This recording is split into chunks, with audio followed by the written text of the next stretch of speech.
is a fundamental principle that is common to most, if not all, humanity. And that principle states that the divine existence is self-sufficient. It is safe to say within most states and stages of the consciousness classified as human, there is an awakened fundamental principle which supports the idea of the existence of an entity that is vast or bigger than us.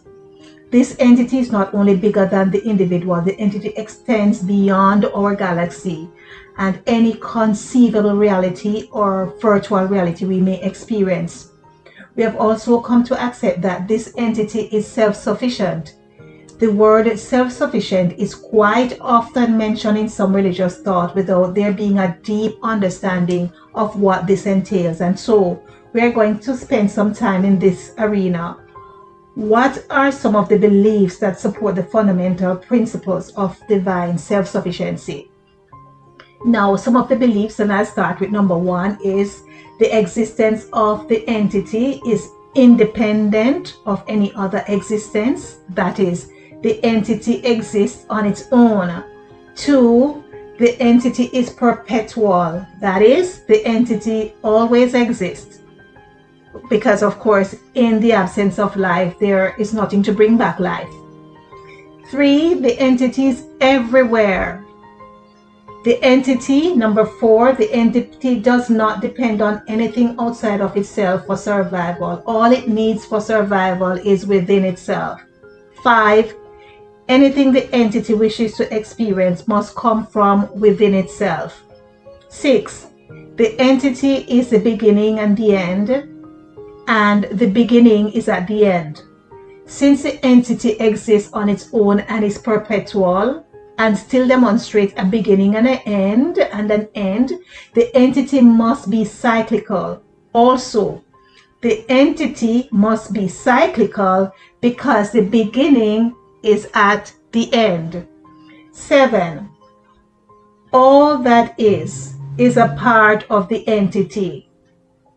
And how this is verbalized and conceptualized may differ somewhat in regard to the religious consciousness versus the cosmic consciousness.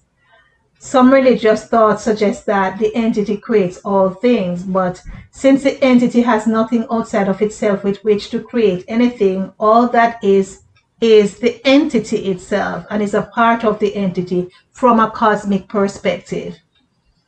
We are going to take some time to expand these beliefs. Now, in a previous lecture entitled, Is It Right? Is It Wrong? We labored the point of the entity existing everywhere. If you would like the recorded version of this lecture, contact us at Think Big Life Coach Center and a copy will be made available to you freely. But in today's lecture, we will focus our attention on three of the beliefs. One, the entity does not depend on anything outside of itself for survival. All it needs for survival is within itself. Two, anything the entity wishes to experience must come from within itself. The entity is the beginning and the end, and the beginning is at the end. What is the face of divine self-sufficiency? We said the entity is the beginning and the end, and that the beginning is at the end. This suggests that the entity begins, takes itself through some points of existence before returning to the end, which is the beginning. If you can envision this, the most likely picture you will experience is a circle. The entity begins, takes itself through some points of existence, then moves to the end, which is the beginning. I would like you to envision the activity as repetitive because we all believe that existence is perpetual. There is no end to existence. If existence ends, there is nothing to bring existence back into existence or into being. Therefore, existence must be perpetual, is perpetual, and will ever be perpetual. This is why the cosmic thought prefers to say getting up from rest and going to rest instead of beginning and end, because there really is no beginning and there is no end. Existence must be perpetual, is perpetual, and will ever be perpetual. Since the activity of beginning, moving through some points of existence, then end, is repetitive, we say the activity is cyclical. It is repetitive. But what are these points of existence through which the entity takes itself? Obviously, each point must differ from the other. If the points do not differ, movement cannot take place. If I'm standing in the same position and I tell you that I have moved, you will think a few of my mental screws are loose. You are not expecting me to move and be standing in the same position. I must be standing in a different position for you to believe that I actually moved. And the operative phrase here is different position. Without a different position, no movement has taken place. Existence must move if it ought to return to the beginning, which is the end. And every point through which it takes itself must differ from the previous point. But here is where it gets complicated. How can existence move when existence is everywhere? Existence is everywhere, both in time and space. There is nowhere for existence to move. Existence as a whole cannot change its location because it is everywhere. And yet, something is moving. What is moving allows for a beginning and an end, and takes existence from the beginning through defined steps so as to arrive back at the end. The steps must be planned. They have to be precise. If the steps are not defined and precise, existence may lose its way and not make it back to the end. If you are going nowhere, then any road will take you there. But if you are going somewhere, the roads to take you there are limited. They are defined and they are precise. And so, every point through which existence moves is planned and governed by existence itself. Well, they have to be planned and governed by existence because existence is self-sufficient. Existence does not depend on anything outside of itself for its existence nor survival. The points through which existence moves as it makes its way from the beginning towards the end, which is the beginning, are planned, strategized, defined, and precise. We still have not said what is moving. What we do know is that existence cannot move regarding location, neither in time nor space, because existence is everywhere. And yet, something is moving. Do you remember me saying earlier in this lecture that the concept of existence being the beginning and the end can be rather misleading because there is no beginning and no end? Can you remember me suggesting that saying existence rises from rest and returns to rest is a more appropriate term? If we can think of existence as rising from rest and returning to rest instead of the phrase beginning and end, we may find our answer to what is moving. As existence rises from rest, existence becomes more conscious or awakened. Existence then slowly returns to rest. Can you envision such a cycle? Existence becomes more conscious or awakened. Existence then slowly returns to rest. As existence rises from rest, existence becomes more conscious and awakened. Existence has not changed position regarding location because existence has nowhere to go. Existence is everywhere. But existence moves in consciousness.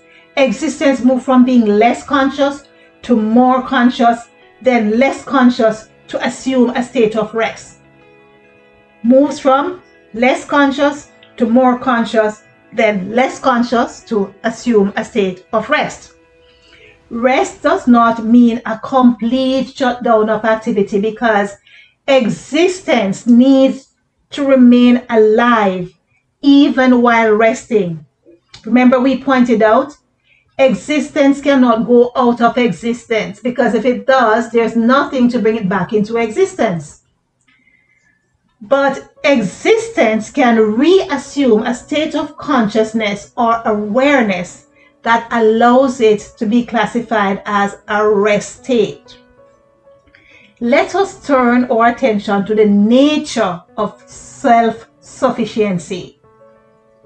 Does divine existence have any needs, or does it have many needs? I don't think it has many needs, but I do think it has some needs. Divine existence needs are tied to its purpose. And that purpose is to take itself from a state of rest and to return itself to a state of rest. And it does so with the use of careful planning and strategizing. The first thing divine existence needs is to express its inherent desire to be awakened. Divine existence will use the expressed desire as the driving force to become more awakened. It will also use the expressed desire as the driving force to let go in order to go to rest. Creation is an expression of the inherent desire to be fully awakened. And so, inherent in all of us is a desire to achieve. And as we express and or communicate this desire to fruition, we become super excited. We are creators by nature. The more we achieve and create, the more excited we are and the more aware we become. And the more we become aware, the more awaken the divine existence within us. But if there were no strategies in place to make us excited when we achieve, divine existence would have a problem becoming fully awakened. Hence, the entire cosmic cycle is governed by divine law, or the internal logic of the divine self-organizing system.